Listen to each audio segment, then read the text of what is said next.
Assalamualaikum warahmatullahi wabarakatuh. Hai adik-adik, kembali lagi di Lentera Education Center. Sekarang kita akan latihan soal ujian kenaikan kelas mata pelajaran fisika bab gelombang bunyi untuk semester 2 kelas 11 SMA atau MA. Oke, kita akan membahas soal 1 terlebih dahulu. Dari hasil percobaan Quique didapatkan interferensi minimum untuk kali pertamanya terjadi pada saat beda lintasan gelombang bunyi untuk sampai ke membran 20 cm. Jadi di sini dia mengalami peristiwa interferensi minimum. Kemudian untuk kali pertamanya berarti ordenya sama dengan 1. Nah, kemudian dia terjadi pada saat beda lintasan gelombang bunyi untuk sampai ke membran adalah 20 cm. Di sini adalah delta S-nya atau beda perpindahannya. Jika sumber bunyi memiliki frekuensi 870 Hz, ini adalah frekuensinya. Yang ditanyakan adalah kecepatan perambatan gelombang bunyi di dalam tabung percobaan, yaitu V. Untuk pembahasannya sebagai berikut. Jadikan delta S sama dengan N kali V per 2F, di mana N-nya kan sama dengan 1, otomatis kan ini 1 ya. Berarti untuk mencari kecepatannya, kita tinggal pindah ruas. Ini pindahkan ke sini. Jadi V sama dengan 2 kali F dikali delta S. Jadi V sama dengan 2 dikali 870 dikali 0,2. 0,2 ini dari mana kakak? Jadi perbedaan perpindahan tadi kan adalah 20 cm. Jadi kita konferensikan ke meter. Jadi dibagi 100 kan? Jadi 0,2 meter. Nah, jadi 2 dikali 870 dikali 0,2 hasilnya adalah 348 meter per second. Lanjut ke soal nomor 2. Sebuah ambulan bergerak mendekati seorang pengamat dengan kecepatan 34 meter per second dan frekuensi 1024 Hz, di mana ambulan ini membunyikan sirine. Nah, berarti dia membunyikan sumber kan, memberikan sumber. Maka di sini adalah frekuensi sumbernya dan ini adalah kecepatan sumbernya. Jika pengamat bergerak menjauhi mobil ambulan dengan kecepatan 17 meter per second, nah 17 meter per second ini adalah kecepatan pengamat dan cepat rambat bunyi di udara adalah 340. Nah, 340 meter per second ini adalah V-nya. Frekuensi bunyi yang didengar oleh pengamat adalah, yang ditanyakan adalah Fp-nya.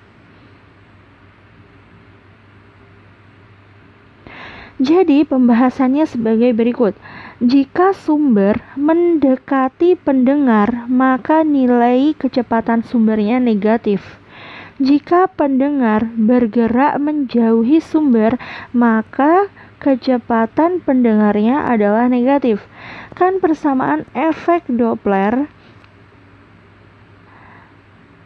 itu Fp per Fs sama dengan V plus minus Vp per V plus minus Vs. Jadi tergantung dia menjauhi atau mendekati. Jadi kalian harus ingat-ingat syarat untuk efek Doppler. Nah, sekarang kita tinggal masukkan aja. Kita sudah mengetahui kecepatan sumber itu bernilai negatif atau positif, kecepatan pendengar bernilai negatif atau positif. Jadi kita tinggal masukkan saja ke dalam persamaannya. Vp per Vs sama dengan V min Vp per V min Vs, di mana Vp per Vs-nya 1024 sama dengan 340 dikurangin 17 per 340 dikurangin 34, sehingga diperoleh persamaan Vp per 1024 sama dengan 323 per 306 sama dengan Vp-nya atau frekuensi pendengarnya adalah 1080 Hz. Soal nomor 3. Jika dua buah sumber bunyi dengan frekuensi 2000 Hz dan 2008 Hz berbunyi secara serentak, akan timbul pelayangan bunyi. Nah, pelayangan bunyi ini frekuensinya itu diperoleh frekuensi tinggi dikurangin frekuensi rendah. Nah, ini persamaannya, yaitu frekuensi layangan atau pelayangan sama dengan delta F. Nah, jadi frekuensi tinggi dikurangi frekuensi rendah, 2008 dikurangi 2000. Jadi hasilnya adalah 8 Hz. Soal nomor 4, dua buah dawai baja identik memberikan nada dasar dengan frekuensi 400 Hz. Jika tegangan dalam salah satu dawai ditambah 2%, besar frekuensi pelayangan yang terjadi adalah... Nah, jadi kalian harus mencari dengan persamaan ini. Vn atau Fn sama dengan N plus 1 per 2L akar F dikali L per M. Jadi yang kalian harus ingat, kalau F kecil itu adalah frekuensi, kalau F besar di sini adalah gaya. Jadi F per F aksen itu sama dengan akar F per F aksen. Jadi nilai frekuensi itu sebanding dengan akar gaya. Jadi 400 per F aksen sama dengan akar F per F plus 0,02 F. Sehingga diperoleh persamaan 400 per F aksen sama dengan akar 1 per 1,02. Sehingga diperoleh nilai F aksennya, yaitu 404 Hz. Kalau kalian udah ketemu frekuensi aksennya atau frekuensi tingginya, maka kalian bisa mencari frekuensi pelayangan, karena frekuensi pelayangan tadi adalah frekuensi tinggi dikurangi frekuensi rendah. Jadi 404 dikurangi 400 sama dengan 4 Hz. Sekarang nomor 5, yaitu tentang taraf intensitas. Nah, taraf intensitas percakapan antara dua orang siswa di dalam kelas adalah 30 desibel. Jika ada 20 orang siswa sedang bercakap-cakap, taraf intensitas yang dihasilkan menjadi... Nah, jadi kita bisa menggunakan persamaan TIM sama dengan TI ke N ditambah 10 log M per N, atau TI ke 20 yang ditanyakan adalah TI ke 20 kan, sedangkan TI yang udah diketahui kan 30 desibel. Jadi TI 20 sama dengan TI plus 10 log 20 per 2. Nah, 20 per 2 ini kan 10. Jadi 10 log 10. Berarti kan ini pangkat 1 ya. Nah, gimana caranya kok bisa dapat 10? Jadi pangkatnya ini dikalikan ke yang depan. Jadi nilainya 10. Jadi TI ke 20 atau taraf intensitas ke 20-nya adalah 30 ditambah 10 sama dengan 40 desibel. Soal nomor 6.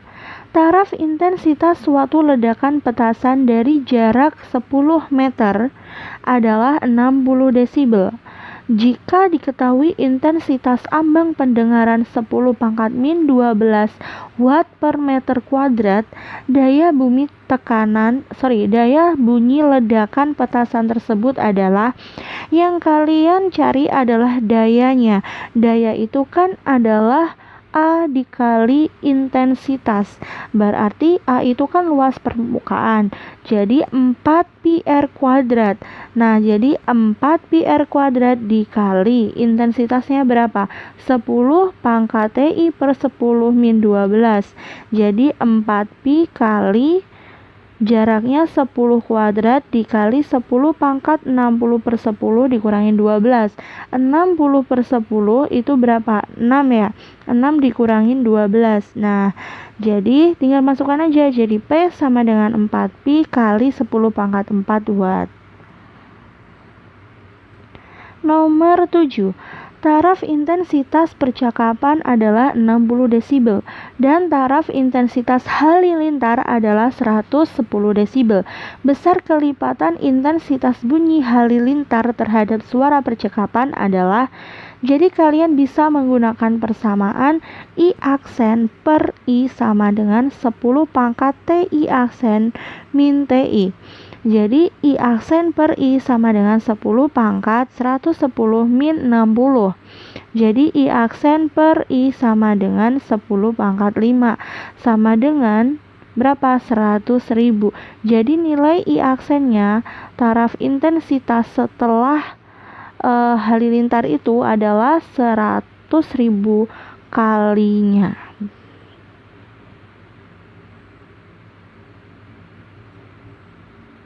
Sekarang nomor 8. Dari pengukuran kedalaman laut didapatkan bahwa untuk laut yang memiliki kedalaman 1 km, gelombang ultrasonik yang dipancarkan ke laut akan terdeteksi 1,25 second kemudian. Jika gelombang ultrasonik terdeteksi kembali setelah dipancarkan dari kapal 2 second kemudian, kedalaman lautnya adalah kalau kedalaman laut, kalian mencarinya pakai rumus S sama dengan V kali T per 2, gitu kan ya? Karena dia bolak-balik ya. Jadi S1 per S2 sama dengan V kali T1 per V kali T2. Jadi kita tinggal masukkan aja nih. Jadi 1 per S2 sama dengan 1,25 per 2. Jadi S2-nya sama dengan 1,6 km, sama dengan 1.600 meter. Kenapa ini V-nya nggak dipakai? Kan kita bisa coret nih. Nah, kan sama-sama 1 ya. Kita bisa coret. Sekarang nomor 9. Sifat dari gelombang ultrasonik yang digunakan dalam pemeriksaan organ tubuh dengan alat ultrasonografi adalah sifat dari apa? Jadi ultrasonografi itu atau USG memanfaatkan sifat gelombang, yaitu dapat dipantulkan. Nomor 20. Gelombang yang tidak dapat dipolarisasi adalah yaitu gelombang longitudinal. Sekian penjelasan bab gelombang bunyi. Jika kalian suka dengan video pembahasan ini, jangan lupa untuk tekan tombol like dan share ke teman-teman kalian, dan jangan lupa untuk tekan tombol subscribe-nya. Terima kasih. Wassalamualaikum warahmatullahi wabarakatuh.